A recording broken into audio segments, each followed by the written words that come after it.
Okay, what's up mga kameng? So, panibagong video na naman.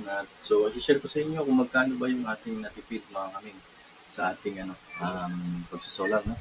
So, magkano yung natipid natin ngayong month. No? So, ang reading po sa amin dito ay tuwing 15 ng month. Every 15 of month ay nag-reading po yung baral ko. So, samahan nyo ako na alamin natin kung magkano yung nasave natin sa pagsasolar. No?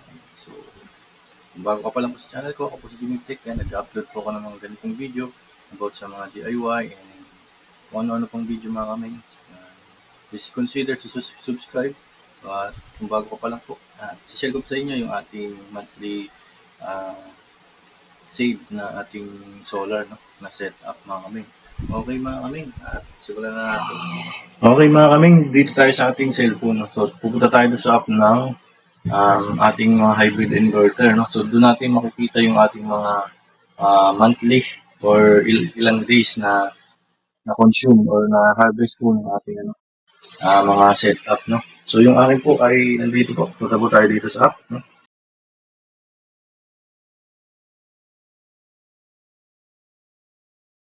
So yung ating inverter. No?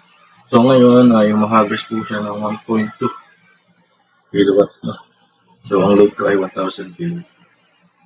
So dito niyo po makikita yan mga kaming. Ito po, nasa bandang baba lang. And meron makikita po tayo dito na today photovoltaic consumption or yung harvest. Yan po yung harvest niya yung today. Yung month naman po ito yung nasa gitna ito 95 kilowatt, no? 95.90. Tapos yung total po niya ay tawag dito 169.80 kilowatt. Yan po yung ating yan. Pero hindi po yan yung aking na-harvest nung sa bill, no? So ngayon kasi ay so every 15 kasi yun, every 15 of month, no? So ngayon 18 na, medyo na-late na yung video ko. At i-compute ko na lang yung sa 15 mga kami. So na-compute kasi nung nakaraan yun, 15, no? So ang total ko ng mga kami ay 150, no? Kasi ngayon nag-harvest na uli siya kaya dalagdagan yun. Pero 150 po yun. Ang ating dito po yung makikita sa data. So lang po yung data o kaya yung iba yung apps nyo, hanapin nyo na lang po. Ito po yung graphs niya, yung parang niya. Yung po kulay blue, yun po yung solar, no? Yung na-harvest po ng solar. Ayan, ngayon. Ito po yung ngayon, no? Nakalagay naman yung date. July 18. Ayan. Alas 10 na po ng umaga. Tuwing nagre-reading po yung mga meral po, ganitong oras din po. Pinicture lang ko pa ngayon ating subrouter para malalaman natin. So, ayun po. Nandito po. And yung green. Yung green naman po, yan po yung easy load natin, no? So, makikita niyo po dito, pag mas mataas po yung kulay green, ibig sabihin, mas mataas yung load kaysa dun sa na-harvest. So, pag mataas naman itong blue, ayan, nakikita niyo mataas yung blue. Ibig sabihin, labis yung na-harvest natin. Nakakapag-charge pa sa battery. Ayan. So, meron naman po dito monthly. Ayan. Makikita niyo po, may daily, may monthly, may yearly. Ayan. Makikita niyo po dito yung harvest niya. Ayan. Pwede mo i-click o i-press mo lang yan dyan. Ayan. Nakahapon, naka 6.3 po ako. Ayan, diba? Everyday po yan simula ng July 1. So, pwede mo naman i-select siya dito. Ayan. Nakita niyo dito yan. Total.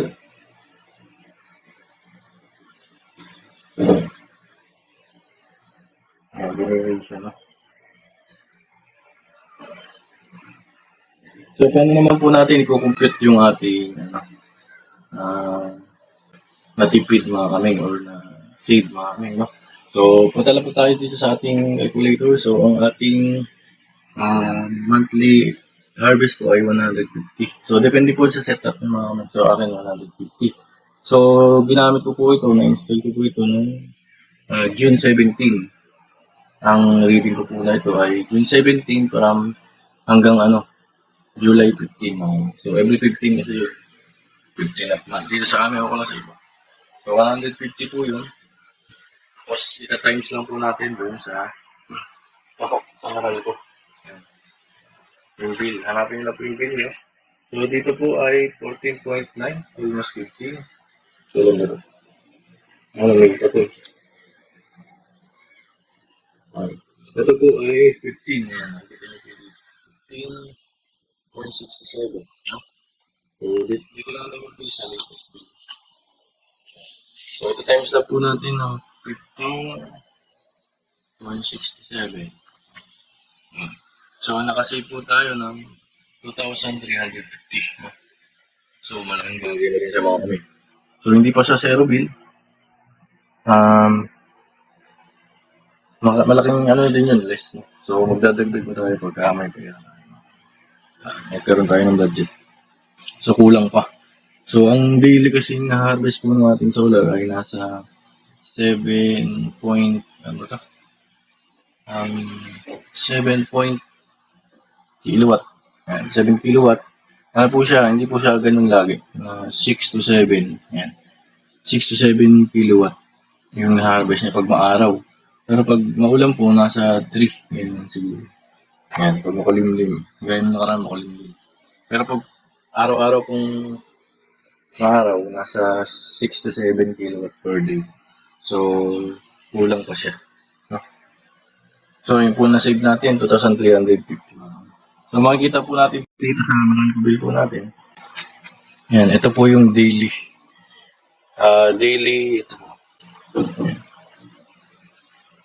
Daily consumption natin. Nasa 4.2 kilowatt. So, yun po yung kailangan natin ma-reach na 4.2. Yung harvest lang po natin ay nasa 7. Ganyan. So, halos kalahati pa. Everyday. Pag maaraw po. Pero pag hindi maaraw. Kaya mga kaming, padala po kayo sa inyong data para makita nyo po yung monthly harvest nyo po. Dito lang po mga kaming. So, down button lang. Ito yung battery. Down button lang ulit. So, ito po yung load. O yung harvest natin. So, ito yung load natin. 100. So, ito naman yung output. 31%. Down mo lang. And ito po yung na-harvest natin sa loob po ng 1 month. So, ito po kung nakikita nyo po. Yan yung po makikita. 144. So, kaya po siya yung 144 ay i-reset ko po siya, mga kaming. So, i-reset ko po yan kaya nag-144 kaya hindi po match dun sa ating Wi-Fi monitoring ng ating nare-reset po kasi ito, nakapa-factory reset. So, ginawa ko kasi ng video yung ating parameters, kaya nare-reset ko po siya. Kaya ganun po yan. Ayun yung kagandahan sa may Wi-Fi yan. Kagandahan sa may Wi-Fi. Mamamonitor nyo po yung ating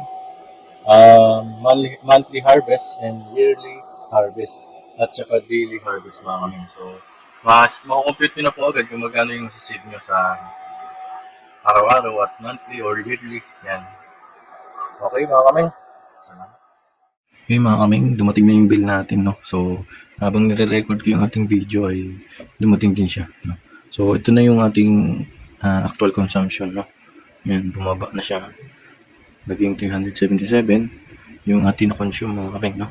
So, ito yung previous bill natin, 441. So, bumaba siya ng 64 kilowatt. So, bakit 64 kilowatt lang yung binaba niya mga kami? Kasi, nagdagdag po tayo ng appliance from aircon tapos yung water induction cooker. So, sobrang lakas po sa kuryente. Kaya, ganyan pa rin po yung ating halos konti lang yung nabawas. So, 64 ata, mga ganun. Yung less, no? Pero kung hindi tayo nagdagdag ng appliance, ay mag-less yung 150. So, siguro expect natin mga 300 kilowatt na lang. Saktong 300 ganyan. No? So, dito, ngayong month ay 15.45 per kilowatt. No? Ngayong July. Yan. Ito po yung July. Yan. Ito naman yung June. So, ito po yung June. Yan. So, mas mataas yung June. No? Sobrang init kasi nun. 15.67 per kilowatt. 15 and 67 centavo per kilowatt po. Dito naman ay 15 and 45 centavo per kilowatt. Ayan. So, yun. Yung natipid natin. Pero kung hindi tayo gumamit at nagdagdag ng aircon tsaka induction ng mga iba pang water heater, ay hindi ganyan yung kataas yan. No? So, dapat ang bill natin ay mas mataas pa siguro. Siguro aabot ka ng 500, mga ganun. So, kabawas pa rin tayo. So, hindi kasi kami talaga gumagamit ng aircon. Ngayon lang. At sobrang init na kasi ma'am. So, ito yung ating average ng daily. 12.6. No? So, ang harvest po ng ating solar panel magdamag or pag maaraw ay 7 kilowatt to 6 kilowatt pag maaraw. Pero pag medyo makulimlim, mga nasa 3, yan, 3 kilowatt lang. Depende po sa weather or panahon namin. Okay, salamat at sana nakatulong itong video sa inyo.